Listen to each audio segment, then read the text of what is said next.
ठीक है, ये बात कही है। भावना हमारी कनेक्ट होनी चाहिए। आपको एडजस्ट आप करो जैसा करना हो, ठीक है। सबसे पहले आज अंतर्राष्ट्रीय महिला दिवस है। सभी महिलाओं को जिनकी बदौलत आज का ये अंतर्राष्ट्रीय महिला दिवस मनाने का जो हमें गौरव मिला है, तो सबसे पहले मैं उस आयोजन टीम का, शारदा बहन है, सुमन बहन है, संपन्ना बहन है, विपिन केसरी है, और सभी इस अंतर्राष्ट्रीय महिला दिवस के जो आपने संगठन बनाए हुए जितनी वो बहनें हैं, जितनी वो टीम है, उन सभी को मैं हार्दिक शुभकामनाएं देती हूँ, हार्दिक शुभेच्छा देती हूँ, हार्दिक बधाइयाँ देती हूँ, हार्दिक मंगल कामनाएं देती हूँ कि आपने इस दिन के महत्व को समझा और अपने घर परिवार की जिम्मेदारियों को खत्म करके, उनको बीच में छोड़ करके, और आपने अपना ये कीमती समय अपने खुद को पहचानने के लिए यहाँ आपने दिया। तो आप वास्तव में ही हमारी बहनें बधाई की पात्र। मैं अपनी बात शुरू करने से पहले मैं आती हूँ कि जिनकी बदौलत आज हम यहाँ हैं, आज इस अंतर्राष्ट्रीय महिला दिवस को बड़े गौरव के साथ मना रही हैं, उसकी शुरुआत कब से? ठीक है, हम महिलाओं का 5000 साल पुराना इतिहास है। 5000 साल पुराने इतिहास में पहले महिला ही सर्वशक्तिमान हुआ करती थी। वो घर के सारे फैसले वह महिला लेती थी, और उसका पति, उसका बेटा बाहर दूर दूर तक कोसों पैदल चल के मेहनत मजदूरी करके घर में लौटता था, तो बहुत लंबे समय के बाद वो पुरुष घर में एंट्री करते थे, और महिला पूरा संपूर्ण परिवार का जीवन यापन करने के साथ साथ अपनी बेटियों को, अपने बेटों को खुद सुरक्षित रहने का वो काम वो महिला शक्ति करती थी, जो 5000 साल पुराना है। अब मैं आती हूँ 2500 साल पुराने इतिहास पर। 2500 साल का इतिहास सभी को ज्ञात है, वो बुद्धकालीन इतिहास है।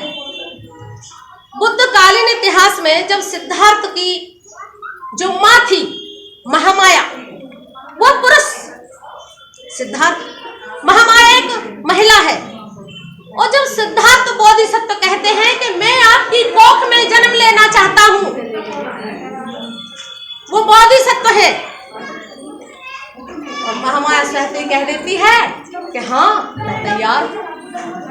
तो वो एक महिला ही थी जिसने सिद्धार्थ को जन्म दिया, और सिद्धार्थ अपनी ध्यान साधना के प्रयास से अपने कष्ट सहन तक तपस्या करने के बाद वो संबोधि प्राप्त कर गए, और जब वो खूब पारंगत हो गए, संबोधि प्राप्त हो गई, बुद्ध तो प्राप्त उन्हें हो गया, तब महामाया तो चल बसी 7 दिन के अंतर से ही, और महाप्रजापति जो उनकी मौसी थी, उन्होंने उनको पाला पोसा, और जब बुद्ध ख्याति प्राप्त हो गए, उन्होंने संपूर्ण मानव के जीवन को दुख से मुक्त करने का मार्ग खोज दिया। फिर एक दिन महाप्रजापति में महिलाओं का इतिहास बता रहे हैं, तो महाप्रजापति के मन में विचार आया कि जब पुरुष समाज इतना जागृत होकर के, पुरुष समान अपने ध्यान साधना के माध्यम से अपने मन के साधने के साथ साथ वो बोधिसत्व बन सकता है, वो अरहत बन सकता है, वो बुद्ध बन सकता है, वो बोधिसत्व बन सकता है, वो तथागत बन सकता है, तो महिला ही पीछे क्यों रहे? तो महाप्रजापति आनंद से कहती हैं कि घंटे आनंद, हम भी संघ में प्रविष्ट होना चाहिए। आनंद कहते हैं कि नहीं, बुद्ध से मुझे तुम्हें अनुज्ञा लेनी पड़ेगी। तीसरी बार बुद्ध और आनंद का जो वार्तालाप होता है, उसके बाद बुद्ध कहते हैं हाँ आने दो प्रजापति। वो मौसी जो थी वो बुद्ध से अनुज्ञा कर रही है, विनती कर रही है कि हम भी संघ में आना चाहते हैं, हम भी अपना विकास करना चाहते हैं। तब जाकर के महाप्रजापति 500 महिलाओं के साथ उस भिक्षु भिक्षुणी संघ में शामिल हो गई। आज जहाँ उसके बाद वह महान नायिका थी जहाँ से 2500 साल की शुरुआत। उसके बाद में सुजाता है, विशाखा है, यशोधरा है, कुंडलकेशा है, भद्दिया है, आम्रपाली है और अनेकों महिलाएं इस धम्म क्रांति के क्षेत्र में आई। वो अरहत बनी, बुद्धत्व प्राप्त महिलाएं बनी। तो ये महिलाओं उसके बाद में आप ले लीजिए संघमित्रा, सम्राट अशोक की बेटी। उसने वो महान काम किया, वो भी एक महिला थी। बोधि वृक्ष की टहनी लेकर वहां धम्म का परचम फैलाया। उस महिला को भी नमन, उनको मैं वंदन करती हूँ। महाप्रजापति महामाया को वंदन करती हूँ। और उन विशेष महिलाओं को जो 5000 साल के समय में वो कार्य करती रही, उस महिला के इस शक्ति के उस प्रभाव को बचा के उन्होंने रखा, उनका भी मैं बहुत अनुमोदन करती हूँ। उसके बाद दौर आता है सावित्रीबाई फुले,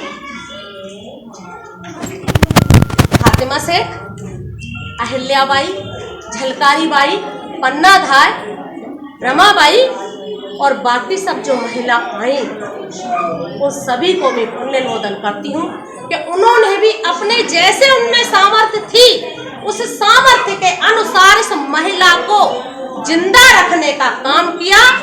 और परम पूज्य बोधिसत्व बाबा साहब अम्बेडकर ने उस चीज को लिपिबद्ध आपके लिए कर दिया। अभी एक बहन बोल रही थी कि हर महिला मतलब कोई पुरुष कुछ बनता है तो महिला का हाथ होता है, दोनों ही एक दूसरे के पूरक हैं। ज्योतिबा फूले, सावित्रीबाई फूले का हाथ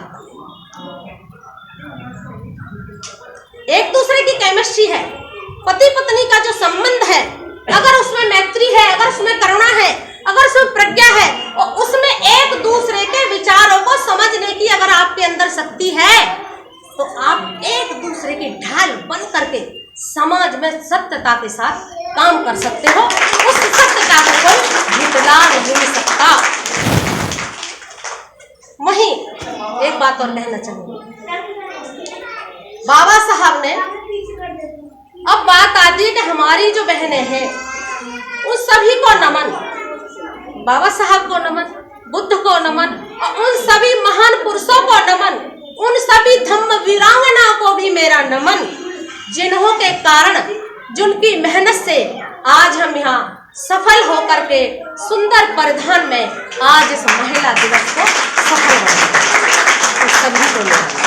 साहू जी महाराज, सम्राट अशोक, संत गाडगे, सभी गुरुओं को भी मेरा नमन, जिनके बल से, जिनके तप से हम यह सिद्ध हुए हैं, आज हम गौरवान्वित महसूस कर रहे हैं, उनको भी मेरा नमन। और परम पूज्य बोधिसत्व बाबा साहब अम्बेडकर, उनकी घोषणा आपने सभी ने सुनी होगी कि 1935 में जो घोषणा करी बाबा साहब ने कि मैं हिंदू धर्म में पैदा जरूर हुआ लेकिन मैं मरूंगा नहीं। देखिए बाबा साहब का मनुवादियों के बीच में रह करके उनसे, उनके साथ विचारों की लड़ाई लड़ते हुए, और बाबा साहब इतना बड़ा फैसला ले लेते हैं कि मैं हिंदू धर्म में पैदा हुआ हूँ, ये मेरे बस की बात नहीं थी, लेकिन मैं हिंदू धर्म में मरूंगा नहीं, ये मेरे बस की बात।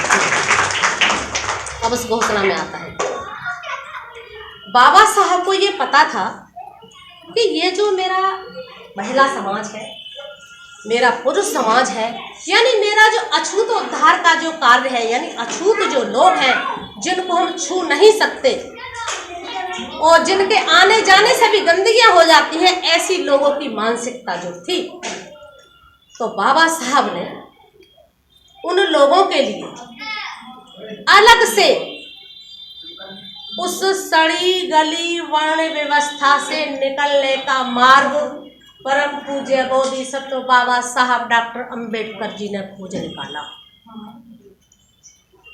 वो क्या मार्ग था?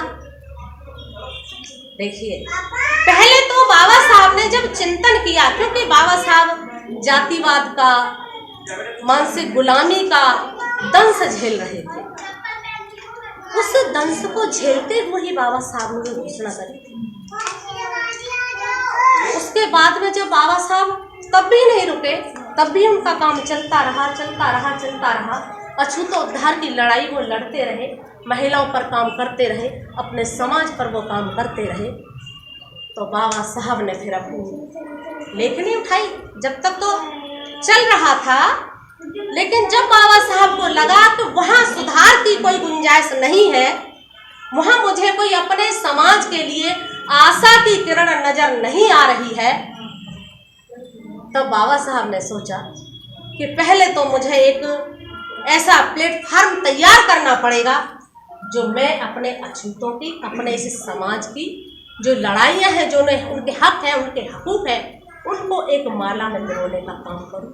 तो वो महान काम बाबा साहब अम्बेडकर ने कर दिया, आपको भारत का संविधान दे दिया।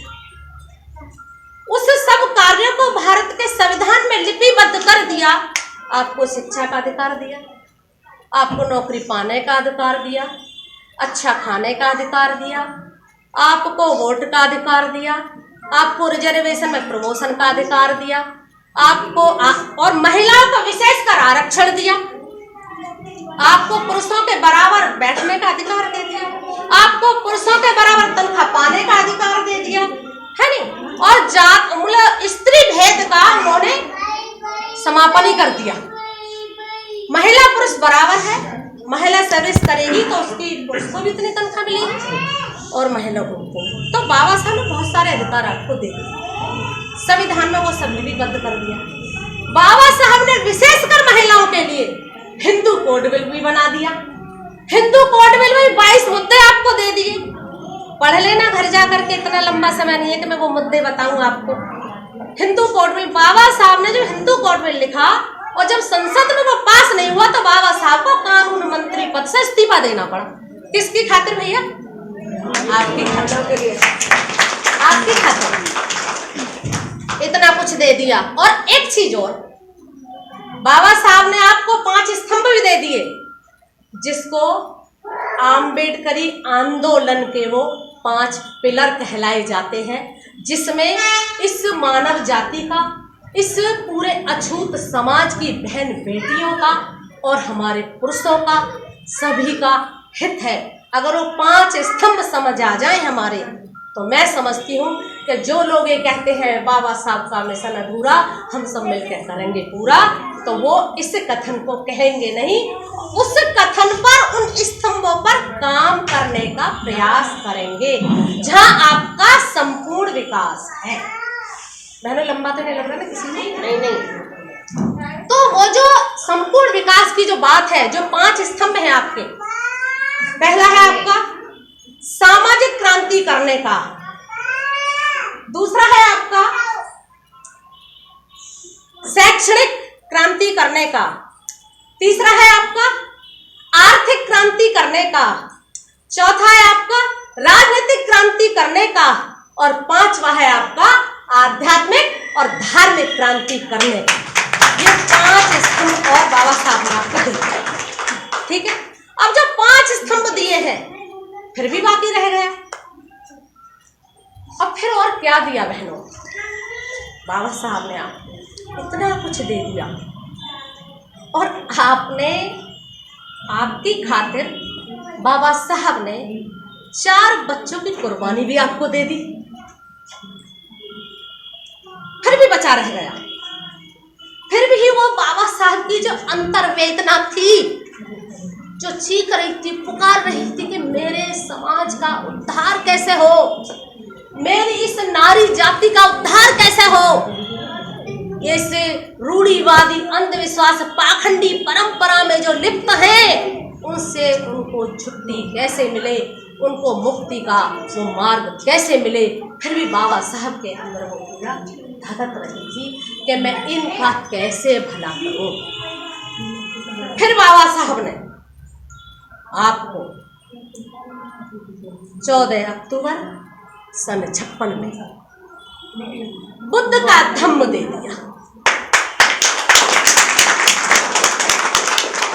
धम्म दे दिया। उससे जो बाबा साहब ने 1935 में घोषणा करी और 1956 में बाबा साहब ने उसका प्रैक्टिकल आपके सामने करके दिखा दिया। बाबा साहब ने बुद्ध का धम्म आपको दे दिया।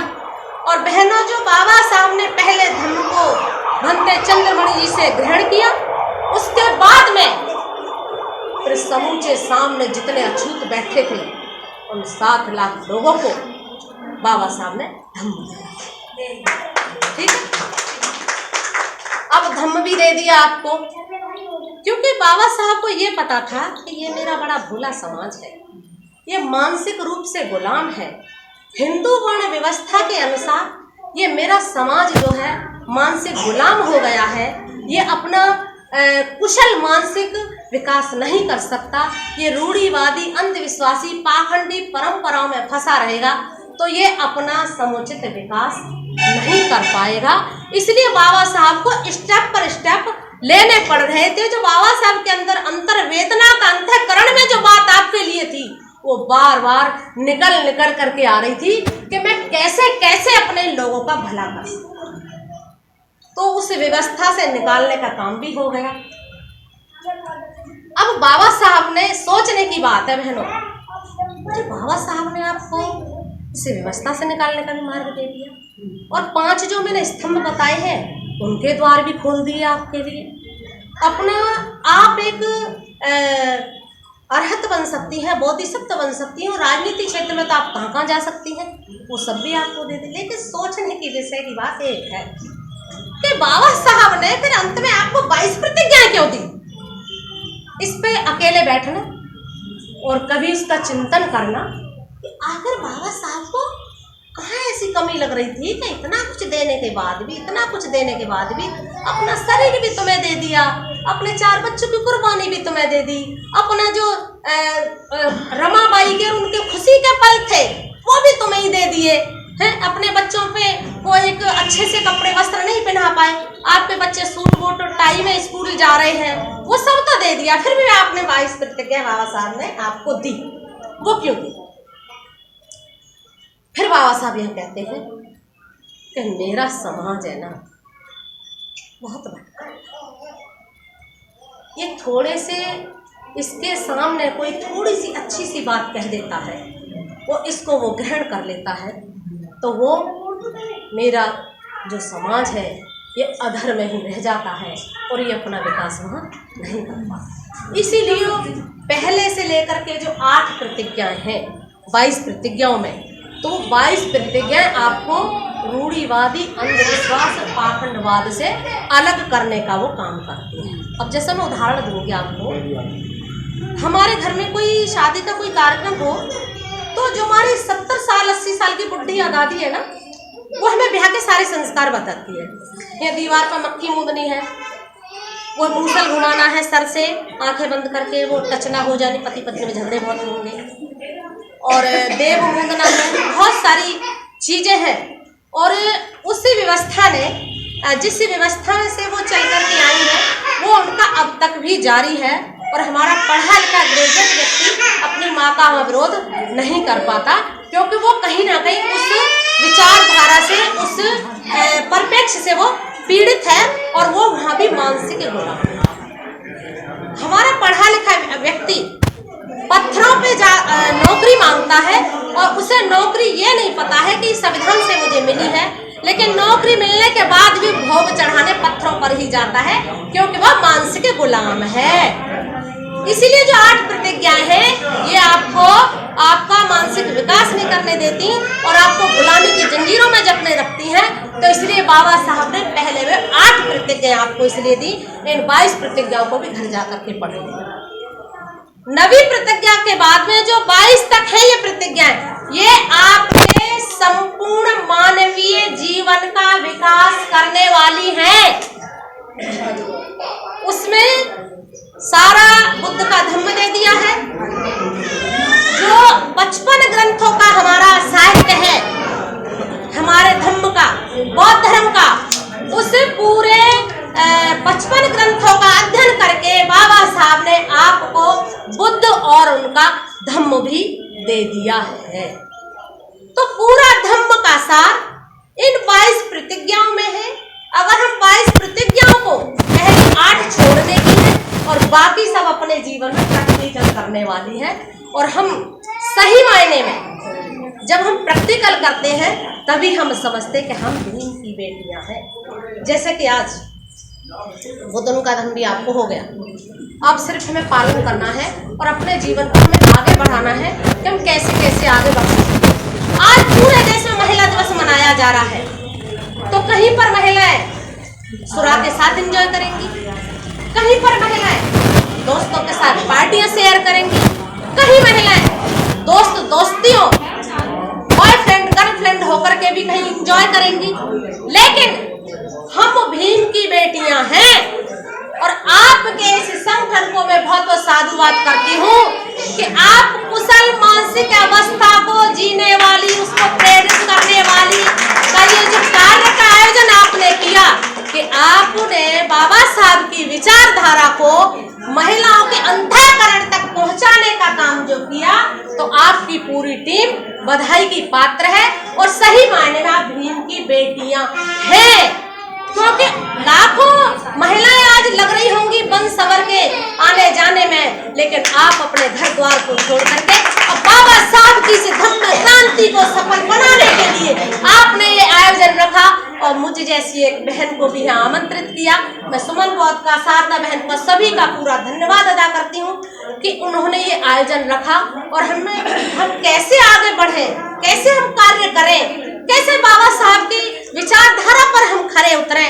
उस विचारधारा पर खरे उतरने का काम भी आप लोगों ने, तो वास्तव में बहुत सारे ऐसे कार्य हैं उन धम्म वीरांगनाओं ने किए हैं और उन पुरुषों ने किए हैं जो घूम घूम कर तुम्हारे गुफाओं को सुरक्षित रखा, स्थलों को सुरक्षित रखा। आज आप देख रहे होंगे महाबोधि टेम्पल का जो चल रहा है वो किस तरीके से ढका हुआ था और भंते ए नागर धम्मपाल जी ने और कनिंघम ने आकर के उसको एक अस्तित्व के रूप में लाए और पूरी दुनिया का वो एक हमारा ऐसा केंद्र है जहाँ से हम प्रभावित होते हैं।